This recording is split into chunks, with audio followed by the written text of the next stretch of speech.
ਦੀ ਸ਼ੁਰੂਆਤ ਕਰਾਂਗੇ ਵੱਡੀ ਖਬਰ ਦੇ ਨਾਲ। ਦੱਸਦੇ ਕਿ ਕਥਿਤ ਸਕਾਲਰਸ਼ਿਪ ਘੁਟਾਲੇ ਮਾਮਲੇ ਦੇ ਵਿੱਚ ਸਖਤ ਹੋ ਰਹੀ ਹੈ ਮਾਨ ਸਰਕਾਰ। ਮੁੱਖ ਮੰਤਰੀ ਪੰਜਾਬ ਭਗਵੰਤ ਮਾਨ ਨੇ ਘੁਟਾਲੇ ਦੇ ਨਾਲ ਸੰਬੰਧਿਤ ਫਾਈਲਾਂ ਸਾਰੀਆਂ ਮੰਗਵਾ ਲਈਆਂ ਨੇ ਤੇ ਪਿਛਲੀ ਸਰਕਾਰ ਦੇ ਵਿੱਚ ਜਾਰੀ ਰਾਸ਼ੀ ਦੀਆਂ ਮੁੱਖ ਮੰਤਰੀ ਨੇ ਸਾਰੀਆਂ ਫਾਈਲਾਂ ਹੁਣ ਤਲਬ ਕਰ ਲਈਆਂ ਨੇ ਤੇ ਸਾਬਕਾ ਮੰਤਰੀ ਸਾਧੂ ਸਿੰਘ ਧਰਮਸੋਤ ਤੇ शिकंजा कस्या जा सकता है। आने वाले समय के होर मुश्किल वध सकती ने। साधू सिंह धर्मसोत होरां दी पिछली सरकार दे विच कथित घुटाले का मामला भी सामने आया सी।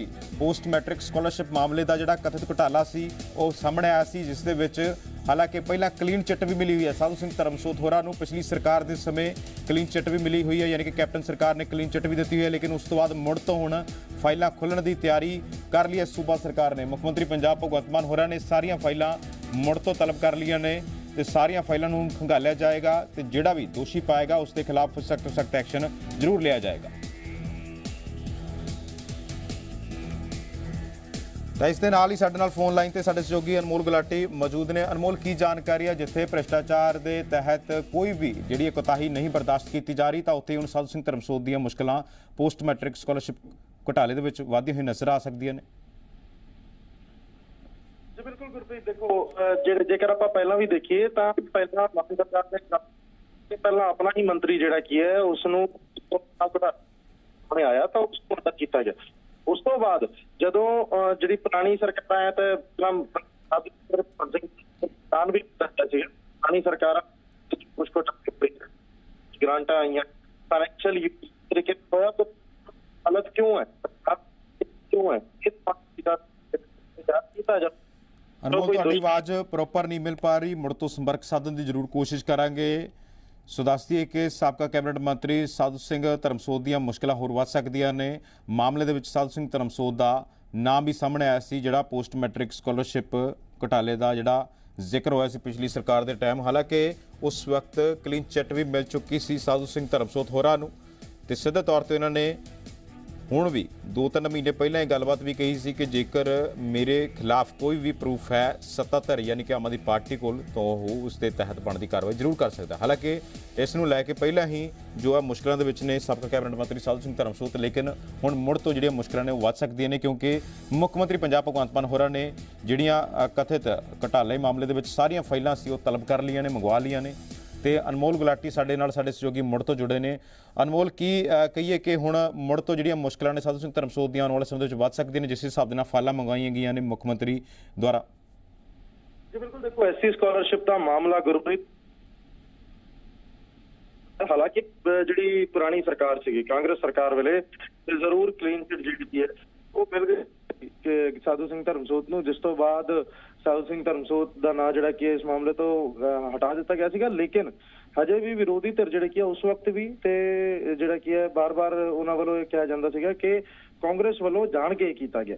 ਤਾਂ ਹੁਣ ਜਦੋਂ ਮਾਨ ਸਰਕਾਰ ਆਈ ਹੈ ਪਹਿਲਾਂ ਆਪਣੇ ਮੰਤਰੀ ਤੇ ਕਾਰਵਾਈ ਕੀਤੀ ਗਈ, ਉਸ ਤੋਂ ਬਾਅਦ ਹੁਣ ਇਹ ਕਿਹਾ ਗਿਆ ਸੀਗਾ ਕਿ ਪੁਰਾਣੇ ਮਾਮਲੇ ਵੀ ਖੰਗਾਲੇ ਜਾਣਗੇ, ਜੋ ਵੀ ਕੋਈ ਦੋਸ਼ੀ ਪਾਇਆ ਗਿਆ ਉਸ ਦੇ ਉੱਪਰ ਸਖਤ ਕਾਰਵਾਈ ਕੀਤੀ ਜਾਏਗੀ। ਸਾਧੂ ਸਿੰਘ ਧਰਮਸੋਤ ਦੀ ਪਹਿਲਾਂ ਹੀ ਮੁਸ਼ਕਲਾਂ ਵਧੀਆਂ ਹੋਈਆਂ ਨੇ ਕਿਉਂਕਿ ਜਿਹੜਾ ਜੰਗਲਾਤ ਮਹਿਕਮੇ ਦੇ ਘੁਟਾਲੇ ਦਾ ਮਾਮਲਾ ਸੀਗਾ ਉਹ ਵੀ ਸਾਹਮਣੇ ਆ ਚੁੱਕਿਆ, ਉਸ ਦੇ ਉੱਤੇ ਵੀ ਜਾਂਚ ਚੱਲ ਰਹੀ ਹੈ। ਤਾਂ ਦੂਜੇ ਪਾਸੇ ਹੁਣ ਸਕਾਲਰਸ਼ਿਪ ਦੇ ਮਸਲੇ ਨੂੰ ਲੈ ਕੇ ਵੀ ਜਿਹੜੀ ਕੀ ਹੈ ਜਾਂਚ ਖੁਲਵਾਈ ਜਾ ਸਕਦੀ ਹੈ ਕਿਉਂਕਿ ਪੰਜਾਬ ਦੇ ਮੁੱਖ ਮੰਤਰੀ ਭਗਵੰਤ ਸਿੰਘ ਮਾਨ ਹੋਰਾਂ ਵੱਲੋਂ ਇਹ ਫਾਈਲਾਂ ਪੁਰਾਣੀ ਮੰਗਾਈਆਂ ਗਈਆਂ ਨੇ, ਜਿਸ ਦੇ ਵਿੱਚ ਦੇਖਿਆ ਜਾਊਗਾ ਕਿਹੜਾ ਅਮਾਊਂਟ ਕਿੱਥੇ ਲੱਗਿਆ, ਕਿੰਨਾ ਅਮਾਊਂਟ ਆਇਆ ਤੇ ਉਸ ਅਮਾਊਂਟ ਦੀ ਕਿਸ ਤਰੀਕੇ ਨਾਲ ਵਰਤੋਂ ਕੀਤੀ ਗਈ। ਇਹ तमाम ਚੀਜ਼ਾਂ ਨੂੰ ਖੰਗਾਲਿਆ ਜਾਊਗਾ, ਇਨਵੈਸਟੀਗੇਟ ਕੀਤਾ ਜਾਊਗਾ ਤੇ ਆਉਣ ਵਾਲੇ ਦਿਨਾਂ ਦੇ ਵਿੱਚ ਜ਼ਰੂਰ ਮੰਨਿਆ ਜਾ ਸਕਦਾ ਹੈ ਕਿ ਸਾਧੂ ਸਿੰਘ ਧਰਮਸੋਤ ਨੂੰ ਜਿਹੜੀ ਦੀ ਮੁਸ਼ਕਲਾਂ ਜਿਹੜੀਆਂ ਉਹ ਵੱਧਦੀ ਨਜ਼ਰ ਆ ਸਕਦੀਆਂ। ਅਨਮੋਲ, ਜੇਕਰ ਗੱਲ ਕੀਤੀ ਜਾਏ ਤਾਂ ਪਿਛਲੀ ਸਰਕਾਰ ਯਾਨੀ ਕਿ ਕੈਪਟਨ ਸਰਕਾਰ ਦੇ ਟਾਈਮ ਸਾਧੂ ਸਿੰਘ ਧਰਮਸੋਤ ਹੋਰਾਂ ਨੂੰ ਇਸ ਪੂਰੇ ਮਾਮਲੇ ਦੇ ਵਿੱਚ ਕਲੀਨ ਚਿੱਟ ਵੀ ਮਿਲੀ ਹੋਈ ਹੈ। ਜੇਕਰ ਹੁਣ ਜਿਵੇਂ ਫਾਈਲਾਂ ਮੰਗਵਾਈਆਂ ਗਈਆਂ ਨੇ ਮੁੱਖ ਮੰਤਰੀ ਦੁਆਰਾ, ਜੇਕਰ ਫਾਈਲਾਂ ਖੁੱਲ੍ਹਦੀਆਂ ਨੇ, ਜੇਕਰ ਆਖਿਰ ਕੋਈ ਵੀ ਦੋਸ਼ ਸਾਬਿਤ ਹੁੰਦਾ ਹੈ ਤਾਂ ਉਸ ਦੇ ਨਾਲ ਬਹੁਤ ਹੋਰ ਵੀ ਜਿਹੜੇ ਇਸ ਕੇਸ ਦੇ ਵਿੱਚ ਨਾ ਸਾਹਮਣੇ ਆ ਸਕਦੇ ਨੇ ਆਉਣ ਵਾਲੇ ਸਮੇਂ ਦੇ ਵਿੱਚ। ਇਹ ਕਿ ਕਲੀਨ ਚਿੱਟ ਜਿਹੜੀ ਕੀ ਮਿਲੀ ਸੀ ਕਿ ਉਸ ਕਲੀਨ ਚਿੱਟ ਜੇਕਰ ਹੁਣ ਦੋਸ਼ੀ ਪਾਏ ਜਾਂਦੇ ਆ ਸਾਧੂ ਸਿੰਘ ਧਰਮਸੋਤ ਤਾਂ ਇਹ ਚੀਜ਼ ਕਲੀਅਰ ਹੋ ਜਾਏਗੀ ਕਿ ਪੁਰਾਣੀ ਜਿਹੜੀ ਸਰਕਾਰ ਸੀਗੀ ਉਹਨਾਂ ਨੇ ਆਪਣੇ ਮੰਤਰੀ ਨੂੰ ਬਚਾਉਣ ਦੇ ਲਈ ਇਹ ਕਾਰਵਾਈ ਕੀਤੀ।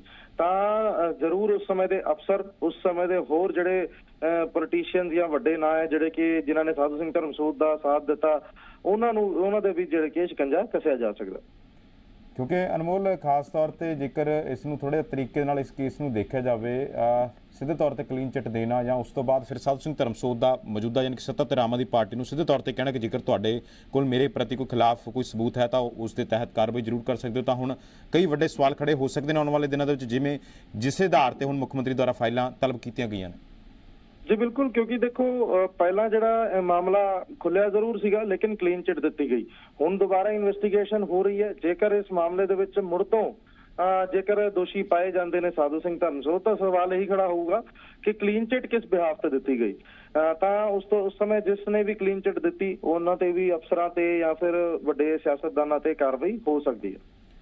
ਸੋ ਬਿਲਕੁਲ ਅਨਮੋਲ, ਕਹਿ ਸਕਦੇ ਹਾਂ ਕਿ ਜ਼ਰੂਰ ਕਾਰਵਾਈ ਜ਼ਰੂਰ ਹੋ ਸਕਦੀ ਹੈ। ਬਹੁਤ ਵੱਡੇ ਸਵਾਲ ਵੀ ਨੇ। ਸੋ ਜਿਸ ਹਿਸਾਬ ਦੇ ਨਾਲ ਜਾਣਕਾਰੀ ਸਾਂਝੀ ਕਰ ਰਹੇ ਹਾਂ ਕਿ ਪਿਛਲੀ ਸਰਕਾਰ ਦੇ ਵਿੱਚ ਜਾਰੀ ਰਾਸ਼ੀਆਂ ਦੀ ਮੁੱਖ ਮੰਤਰੀ ਨੇ ਸਾਰੀਆਂ ਜਿਹੜੀਆਂ ਫਾਈਲਾਂ ਨੇ ਉਹ ਤਲਬ ਕੀਤੀਆਂ ਨੇ, ਮੰਗਵਾ ਲਈਆਂ ਨੇ। ਤਾਂ ਹੁਣ ਦੇਖਣਾ ਹੋਏਗਾ ਕਿ ਇਸ ਫਾਈਲਾਂ ਦੇ ਵਿੱਚ ਕਿਹਨਾਂ ਦੇ ਜਿਹੜੇ ਨਾਮ ਨੇ ਜਿਹੜੇ ਪਿਛਲੇ ਸਰਕਾਰਾਂ ਦੁਆਰਾ ਕਲੀਨ ਚਿੱਟ ਜਿਹਨਾਂ ਨੂੰ ਦਿੱਤੀ ਗਈ, ਉਹਨਾਂ ਸਾਰਿਆਂ ਦੇ ਜਿਹੜੇ ਨਾਮ ਨੇ ਉਹ ਮੁੜ ਤੋਂ ਸਾਹਮਣੇ ਜ਼ਰੂਰ ਆ ਸਕਦੇ ਨੇ। ਹਾਲਾਂਕਿ ਪਹਿਲਾਂ ਕਲੀਨ ਚਿੱਟ ਦਿੱਤੀ ਗਈ ਸੀ, ਸਾਫ਼ ਤੌਰ ਤੇ ਇਹ ਗੱਲ ਕਹੀ ਵੀ ਗਈ ਸੀ ਸਾਧੂ ਸਿੰਘ ਧਰਮਸੋਤ ਹੋਰਾਂ ਦੁਆਰਾ ਕਿ ਕੋਈ ਵੀ ਅਜਿਹੀ ਗੱਲਬਾਤ ਜਾਂ ਫਿਰ ਕੋਈ ਵੀ ਅਜਿਹਾ ਘੁਟਾਲਾ ਨਹੀਂ ਹੋਇਆ ਜਿਸ ਦੇ ਤਹਿਤ ਮੇਰੇ ਤੇ ਇਲਜ਼ਾਮਬਾਜ਼ੀ ਕੀਤੀ ਗਈ, ਲੇਕਿਨ ਕਲੀਨ ਚਿੱਟ ਵੀ ਮਿਲੀ। ਸੋ ਦੱਸਦੀ ਹੈ ਕਿ ਜਿਸ ਹਿਸਾਬ ਦੇ ਨਾਲ ਹੁਣ ਕਾਰਵਾਈਆਂ ਕੀਤੀਆਂ ਜਾ ਰਹੀਆਂ ਨੇ ਜਾਂ ਫਿਰ ਭ੍ਰਿਸ਼ਟਾਚਾਰ ਜ਼ੀਰੋ ਟੋਲਰੈਂਸ ਦੇ ਤਹਿਤ ਬਿਲਕੁਲ ਬਰਦਾਸ਼ਤ ਨਹੀਂ ਕੀਤਾ ਜਾ ਰਿਹਾ, ਤਾਂ ਇੰਨੀ ਗੱਲ ਜ਼ਰੂਰ ਹੈ ਕਿ ਆਉਣ ਵਾਲੇ ਸਮੇਂ ਦੇ ਵਿੱਚ ਜ਼ਰੂਰ ਮੁਸ਼ਕਲਾਂ ਵੱਧ ਸਕਦੀਆਂ ਨੇ। ਤੇ ਸਾਡੇ ਨਾਲ ਸਾਡੇ ਸਹਿਯੋਗੀ ਵੀ ਲਗਾਤਾਰ ਅਨਮੋਲ ਬਣੇ ਹੋਏ ਨੇ। ਅਨਮੋਲ, ਖਾਸ ਤੌਰ ਤੇ ਪਹਿਲਾਂ ਵਿਜੇ ਸਿੰਗਲਾ ਦੇ ਖਿਲਾਫ ਵੱਡੀ ਕਾਰਵਾਈ ਕੀਤੀ, ਹਾਲਾਂਕਿ ਹੁਣ ਉਹਨਾਂ ਨੂੰ ਜ਼ਮਾਨਤ ਵੀ ਮਿਲੀ ਹੈ। ਹਾਲਾਂਕਿ ਪੁਖਤਾ ਕੋਈ ਜਿਹੜੇ ਪ੍ਰੂਫ ਹੈ ਉਹ ਹਾਲੇ ਤੱਕ ਫਿਲਹਾਲ ਤੱਕ ਕੋਈ ਸਾਬਤ ਨਹੀਂ ਹੋ ਸਕਿਆ, ਲੇਕਿਨ ਹੁਣ ਜਿਹੜੇ ਪੁਰਾਣੇ ਮੰਤਰੀ ਨੇ ਜਿਹੜੇ ਕੈਬਨਿਟ ਮੰਤਰੀ ਦੇ ਰੈਂਕ ਵਜੋਂ ਰਹਿ ਚੁੱਕੇ ਨੇ, ਉਹਨਾਂ ਦੀਆਂ ਮੁਸ਼ਕਲਾਂ ਭਾਵੇਂ ਸਾਧੂ ਸਿੰਘ ਧਰਮਸੋਤ ਜਾਂ ਫਿਰ ਹੋਰ ਵੀ ਨੇ, ਉਹਨਾਂ ਦੇ ਮੁਸ਼ਕਲਾਂ ਜ਼ਰੂਰ ਵੱਧ ਸਕਦੀਆਂ ਨੇ।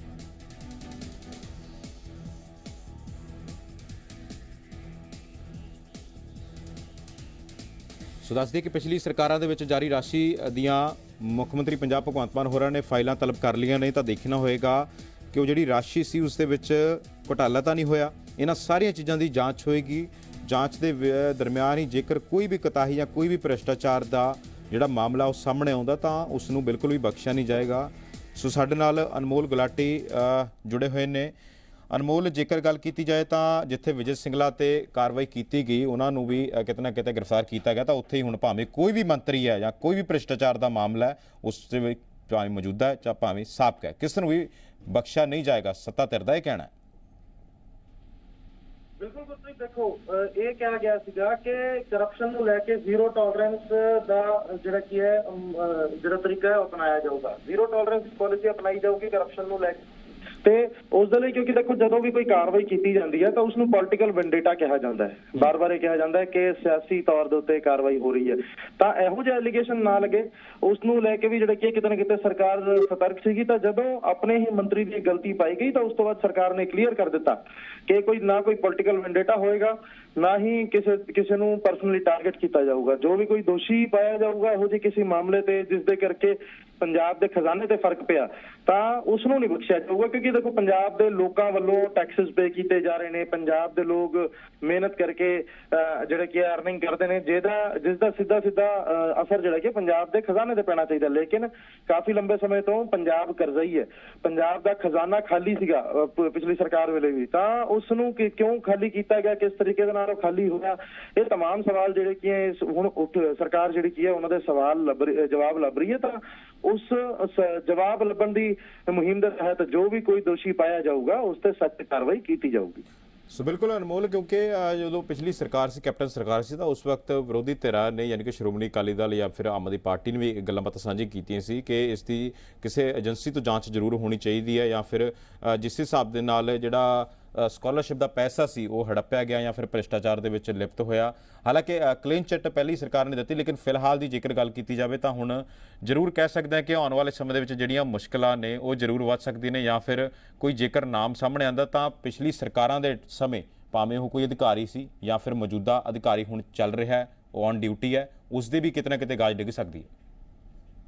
ਜੀ ਬਿਲਕੁਲ ਗੁਰਪ੍ਰੀਤ, ਦੇਖੋ ਸਿਰਫ ਸਾਧੂ ਸਿੰਘ ਧਰਮਸੋਤ ਹੀ ਨਹੀਂ, ਜੇਕਰ ਇਨ ਫਾਈਲਾਂ ਨੂੰ ਮੰਗਾਉਣ ਤੋਂ ਬਾਅਦ ਕੋਈ ਘਟਾਲਾ ਪਾਇਆ ਜਾਂਦਾ, ਮਿਲਦਾ ਹੈ ਕੋਈ ਘਟਾਲਾ ਕਿ ਕਿਸੇ ਤਰੀਕੇ ਦੀ ਪੈਸੇ ਦੀ ਦੁਰਵਰਤੋਂ ਕੀਤੀ ਗਈ ਹੈ ਜਿਹੜਾ ਬੱਚਿਆਂ ਲਈ, ਐਸਸੀ ਬੱਚਿਆਂ ਲਈ ਜਿਹੜਾ ਕਿ ਇਸਤੇਮਾਲ ਕੀਤਾ ਜਾਣ ਵਾਲਾ ਸੀਗਾ, ਜੇਕਰ ਇਹੋ ਜਿਹਾ ਕੋਈ ਮਾਮਲਾ ਸਾਹਮਣੇ ਆਉਂਦਾ ਹੈ ਤਾਂ ਸਿਰਫ ਸਾਧੂ ਸਿੰਘ ਧਰਮਸੋਤ ਹੀ ਨਹੀਂ ਬਲਕਿ ਸਾਧੂ ਸਿੰਘ ਧਰਮਸੋਤ ਦੇ ਨਾਲ ਹੋਰ ਵੀ ਜੋ ਲੋਕ ਇਨਵੋਲਵਡ ਸੀਗੇ ਉਹਨਾਂ ਲਈ ਵੀ ਮੁਸ਼ਕਿਲਾਂ ਵੱਧ ਸਕਦੀਆਂ, ਭਾਵੇਂ ਉਹ ਸਿਆਸਤਦਾਨ ਹੋਣ, ਭਾਵੇਂ ਉਸ ਸਮੇਂ ਤੇ ਜਿਹੜੇ ਅਫਸਰ ਸੀਗੇ ਉਹ ਹੋਣ। ਤਾਂ ਬਿਲਕੁਲ ਕਿਹਾ ਜਾ ਸਕਦਾ ਕਰਪਸ਼ਨ ਨੂੰ ਲੈ ਕੇ ਜਿਹੜੀ ਜ਼ੀਰੋ ਟੋਲਰੈਂਸ ਦੀ ਪਾਲਿਸੀ ਸਰਕਾਰ ਅਪਣਾ ਰਹੀ ਹੈ, ਉਸ ਪਾਲਿਸੀ ਦੇ ਉੱਤੇ ਲਗਾਤਾਰ ਪੰਜਾਬ ਦੇ ਮੁੱਖ ਮੰਤਰੀ ਵੱਲੋਂ ਵੀ ਕਾਰਵਾਈ ਕੀਤੀ ਜਾ ਰਹੀ ਹੈ। ਸੋ ਬਿਲਕੁਲ ਕਾਰਵਾਈਆਂ ਦਾ ਸਿਲਸਿਲਾ ਨਿਰੰਤਰ ਜਾਰੀ ਹੈ। ਦੱਸ ਦਈਏ ਕਿ ਜਿਸ ਹਿਸਾਬ ਦੇ ਨਾਲ ਭ੍ਰਿਸ਼ਟਾਚਾਰ 0% ਟੋਲਰੈਂਸ ਦੇ ਤਹਿਤ ਬਿਲਕੁਲ ਵੀ ਬਰਦਾਸ਼ਤ ਨਹੀਂ ਕਰਨ ਦੀ ਗੱਲਬਾਤ ਆਖੀ ਜਾ ਰਹੀ ਹੈ, ਤਾਂ ਉੱਥੇ ਹੁਣ ਦੇਖਣਾ ਹੋਏਗਾ ਕਿ ਆਖਿਰ ਕਿਹੜੀ ਹੈ ਜਿਹੜੀ ਕਾਰਵਾਈ ਆਉਣ ਵਾਲੇ ਸਮੇਂ ਦੇ ਵਿੱਚ ਅਮਲ ਦੇ ਵਿੱਚ ਲਿਆਂਦੀ ਜਾ ਰਹੀ ਹੈ। ਸੋ ਹਾਲਾਂਕਿ ਇਸ ਚੀਜ਼ ਨੂੰ ਲੈ ਕੇ ਕਾਫੀ ਜਿਹੜੇ ਕਹਿ ਸਕਦੇ ਹਾਂ ਕਿ ਭਾਵੇਂ ਸਾਬਕਾ ਮੰਤਰੀ ਹੈ, ਭਾਵੇਂ ਮੌਜੂਦਾ ਸਰਕਾਰ ਹੈ, ਉਹਨਾਂ ਦੁਆਰਾ ਕਈ ਤਰ੍ਹਾਂ ਦੇ ਸਵਾਲ ਵੀ ਖੜੇ ਕੀਤੇ ਗਏ ਸੀਗੇ ਕਿ ਪੋਸਟ ਮੈਟ੍ਰਿਕ ਸਕਾਲਰਸ਼ਿਪ ਜਿਹੜਾ ਘੁਟਾਲਾ ਉਹ ਹੋਇਆ, ਲੇਕਿਨ ਇਸ ਦਰਮਿਆਨ ਕੈਪਟਨ ਸਰਕਾਰ ਦੁਆਰਾ ਜਿਸ ਹਿਸਾਬ ਦੇ ਨਾਲ ਕਲੀਨ ਚਿੱਟ ਦਿੱਤੀ ਗਈ ਤਾਂ ਉਸ ਤੋਂ ਬਾਅਦ ਪਿਛਲੀ ਸਰਕਾਰ ਸਮੇਂ ਹੀ ਕਈ ਵੱਡੇ ਜਿਹੜੇ ਸਵਾਲ ਖੜੇ ਹੋਣ ਲੱਗ ਗਏ ਸੀ ਕਾਂਗਰਸ ਤੇ, ਤਾਂ ਉਸ ਤੋਂ ਬਾਅਦ ਹੁਣ ਮੁੜ ਤੋਂ ਜਾਂਚ ਦੇ ਘੇਰੇ ਦੇ ਵਿੱਚ ਨੇ ਸਾਬਕਾ ਕੈਬਨਿਟ ਮੰਤਰੀ ਸਾਧੂ ਸਿੰਘ ਧਰਮਸੋਤ। ਹਾਲਾਂਕਿ 2 ਮਹੀਨੇ ਪਹਿਲਾਂ ਮੁੱਖ ਮੰਤਰੀ ਪੰਜਾਬ ਭਗਵੰਤ ਮਾਨ ਹੋਰਾਂ ਨੇ ਇੱਕ ਪ੍ਰੈਸ ਕਾਨਫਰੰਸ ਦੇ ਦੌਰਾਨ ਇੱਕ ਪ੍ਰੋਗਰਾਮ ਦੇ ਦੌਰਾਨ ਇਹ ਗੱਲਬਾਤ ਸਾਂਝੀ ਕੀਤੀ ਸੀ ਕਿ ਸਾਰੀਆਂ ਫਾਈਲਾਂ ਮੰਗਵਾਈਆਂ ਜਾ ਰਹੀਆਂ ਨੇ, ਕੱਲੇ ਜਿਹੜੇ ਸੂਬੇ ਦੇ ਲੋਕਾਂ ਦੇ ਪੈਸੇ ਦਾ ਉਹ ਹਿਸਾਬ ਜ਼ਰੂਰ ਲਿਆ ਜਾਏਗਾ। ਤਾਂ ਉਹਨਾਂ ਦੇ ਤਹਿਤ ਹੀ ਹੁਣ ਮੁੱਖ ਮੰਤਰੀ ਪੰਜਾਬ ਭਗਵੰਤ ਮਾਨ ਐਕਸ਼ਨ ਮੋਡ ਦੇ ਵਿੱਚ ਨਜ਼ਰ ਆਉਂਦੇ ਹੋਏ ਦਿਖਾਈ ਦੇ ਰਹੇ ਨੇ ਤੇ ਫਾਈਲਾਂ ਮੰਗਾਈਆਂ ਜਾ ਰਹੀਆਂ ਨੇ, ਤਲਬ ਕੀਤੀਆਂ ਜਾ ਰਹੀਆਂ ਨੇ ਪੁਰਾਣੀਆਂ ਫਾਈਲਾਂ, ਪੁਰਾਣੇ ਸਮੇਂ ਦੀ ਜਿੰਨੀਆਂ ਵੀ ਜਿਹੜੀਆਂ ਕਹਿ ਸਕਦੇ ਫੰਡ ਜਾਰੀ ਕੀਤਾ ਗਿਆ, ਭਾਵੇਂ ਕਿਹੜੇ ਵੀ ਵਿਭਾਗ ਦਾ, ਭਾਵੇਂ ਜੰਗਲਾਤ ਵਿਭਾਗ ਦਾ ਜਾਂ ਫਿਰ ਕੋਈ ਵੀ ਵਿਭਾਗ ਦਾ ਜਿਹੜੇ ਫੰਡ ਜਾਰੀ ਕੀਤੇ ਗਏ ਨੇ, ਜੇਕਰ ਉਸ ਦੇ ਵਿੱਚ ਕਿਤੇ ਵੀ ਕੋਤਾਹੀ ਵਰਤੀ ਗਈ ਹੈ ਜਾਂ ਭ੍ਰਿਸ਼ਟਾਚਾਰ ਕੀਤਾ ਗਿਆ ਤਾਂ ਉਸ ਦੇ ਤਹਿਤ ਉਹ ਹਰੇਕ ਸ਼ਖਸ ਨੂੰ ਤਲਬ ਕੀਤਾ ਜਾਏਗਾ, ਹਰੇਕ ਸ਼ਖਸ ਦੇ ਵਿਰੁੱਧ ਕਾਰਵਾਈ ਕੀਤੀ ਜਾਏਗੀ ਜੋ ਵੀ ਭ੍ਰਿਸ਼ਟਾਚਾਰ ਦੇ ਵਿੱਚ ਲਿਪਤ ਹੋਏਗਾ। ਤੇ ਅਨਮੋਲ ਗੁਲਾਟੀ ਸਾਡੇ ਨਾਲ ਲਗਾਤਾਰ ਬਣੇ ਹੋਏ ਨੇ। ਸੋ ਅਨਮੋਲ, ਜੇਕਰ ਗੱਲ ਕੀਤੀ ਜਾਏ ਤਾਂ ਪੋਸਟ ਮੈਟ੍ਰਿਕ ਸਕਾਲਰਸ਼ਿਪ ਜਿਹੜਾ ਘੁਟਾਲਾ ਦੀ ਗੱਲਬਾਤ ਕੀਤੀ ਗਈ ਸੀ ਤਾਂ ਕਹਿ ਸਕਦੇ ਸਾਬਕਾ ਰਾਜ ਸਭਾ ਸਾਂਸਦ ਸ਼ਮਸ਼ੀਰ ਸਿੰਘ ਦੂਲੋ ਹੋਰਾਂ ਨੇ ਵੀ ਇਸ ਦਾ ਕਾਫੀ ਵੱਡੇ ਪੱਧਰ ਤੇ ਵਿਰੋਧ ਕੀਤਾ ਸੀ। ਬਿਲਕੁਲ ਗੁਰਪ੍ਰੀਤ, ਦੇਖੋ ਜਦੋਂ ਕਾਂਗਰਸ ਸਰਕਾਰ ਵੱਲੋਂ ਕਲੀਨ ਚਿੱਟ ਦਿੱਤੀ ਗਈ ਤਾਂ ਰਾਜ ਸਭਾ ਮੈਂਬਰ ਸ਼ਮਸ਼ੀਰ ਸਿੰਘ ਦੂਲੋ ਵੱਲੋਂ ਇਸ ਚੀਜ਼ ਦੇ ਖੜੇ ਕੀਤੇ ਜ਼ਰੂਰ ਗਏ ਸੀਗੇ, ਲੇਕਿਨ ਇਹ ਵੀ ਕਿਹਾ ਜਾ ਸਕਦਾ ਹੈ ਕਿ ਕਾਂਗਰਸ ਦੀ ਸਰਕਾਰ ਸੀਗੀ ਤਾਂ ਉਸ ਵਕਤ ਸ਼ਾਇਦ ਜਿਹੜਾ ਕੀ ਹੈ ਕਾਂਗਰਸੀਆਂ ਵੱਲੋਂ ਹੀ ਜਦੋਂ ਬਗਾਵਤ ਕੀਤੀ ਜਾ ਰਹੀ ਸੀਗੀ ਉਦੋਂ ਇਸ ਮਾਮਲੇ ਤੇ ਕੋਈ ਇਨਕੁਆਇਰੀ ਨਹੀਂ ਹੋਈ। ਤੁਹਾਨੂੰ ਯਾਦ ਹੋਏਗਾ ਕਾਂਗਰਸ ਦੇ ਵਿੱਚ ਬਗਾਵਤ ਦਾ ਮਾਮਲਾ ਕਾਫੀ ਲੰਬੇ ਸਮੇਂ ਤੱਕ ਚੱਲਿਆ ਸੀਗਾ, ਜਦੋਂ ਪਾਰਟੀ ਦੇ ਮੈਂਬਰ ਪਾਰਟੀ ਦੇ ਉੱਪਰ ਪਾਰਟੀ ਦੀ ਕਾਰਗੁਜ਼ਾਰੀ ਤੇ ਹੀ ਸਵਾਲ ਖੜੇ ਕਰ ਰਹੇ ਸੀਗੇ। ਉਸ ਦੇ ਤਹਿਤ ਹੀ ਇਸ ਨੂੰ ਮੰਨਿਆ ਗਿਆ, ਸਿਰਫ ਇੱਕ ਇੰਡਿਸਪਲਿਨ ਦਾ ਨਾਂ ਦੇ ਕੇ ਜੇ ਕੀ ਹੈ ਅਨਸੁਣਾ ਕਰ ਦਿੱਤਾ ਗਿਆ ਸ਼ਮਸ਼ੀਰ ਸਿੰਘ ਦੂਲੋ ਦੀ ਆਵਾਜ਼ ਨੂੰ। ਹੁਣ ਜਿਹੜਾ ਕੀ ਹੈ ਕਿਉਂਕਿ ਸਰਕਾਰ ਬਦਲ ਚੁੱਕੀ ਹੈ ਤਾਂ ਜ਼ਰੂਰ ਇਹ ਜਿਹੜੇ ਸਰਕਾਰ ਸੀਗੀ ਉਸ ਵਕਤ ਦੀ ਆਪਣੇ ਮੰਤਰੀਆਂ ਨੂੰ ਬਚਾਉਣ ਦੇ ਲਈ ਉਹਨਾਂ ਵੱਲੋਂ ਇਹ ਕਾਰਵਾਈ ਕੀਤੀ ਗਈ, ਉਹਨਾਂ ਵੱਲੋਂ ਜਿਹੜਾ ਕਿ ਕਲੀਨ ਚਿੱਟ ਦਿੱਤੀ ਗਈ। ਤਾਂ ਹੁਣ ਮੁੜ ਤੋਂ ਉਸ ਮਾਮਲੇ ਦੀ ਜਾਂਚ ਵੀ ਇਸ ਕਰਕੇ ਹੀ ਕੀਤੀ ਜਾ ਰਹੀ ਹੈ ਕਿ ਜੇਕਰ ਪੰਜਾਬ ਦੇ ਖਜ਼ਾਨੇ ਨੂੰ ਜਿਹੜਾ ਕਿ ਖਾਲੀ ਕਰਨ ਪਿੱਛੇ ਜੇਕਰ ਸਾਧੂ ਸਿੰਘ ਧਰਮਸੋਤ ਦਾ ਹੱਥ ਹੈ, ਭਾਵੇਂ ਉਹ ਸਕਾਲਰਸ਼ਿਪ ਘੁਟਾਲੇ ਦਾ ਮਾਮਲਾ ਹੋਏ ਜਾਂ ਕੋਈ ਵੀ ਮਾਮਲਾ ਹੋਏ, ਕੋਈ ਵੀ ਮੰਤਰੀ ਜੇਕਰ ਸਾਹਮਣੇ ਆਉਂਦਾ ਉਹਨਾਂ ਦੇ ਖਿਲਾਫ ਸਖਤ ਕਾਰਵਾਈ ਜਿਹੜੀ ਹੈ ਉਹ ਕੀਤੀ ਜਾਵੇ ਤਾਂ ਉਸ ਦੇ ਤਹਿਤ ਹੀ ਜਿਹੜੀ ਕੀ ਹੈ ਇਸ ਕਾਰਵਾਈ ਨੂੰ ਵੀ ਮੰਨਿਆ ਜਾ ਸਕਦਾ। ਠੀਕ ਹੈ ਅਨਮੋਲ, ਬਹੁਤ ਬਹੁਤ ਸ਼ੁਕਰੀਆ ਤਮਾਮ ਜਾਣਕਾਰੀ ਸਾਂਝਾ ਕਰਨ ਦੇ ਲਈ।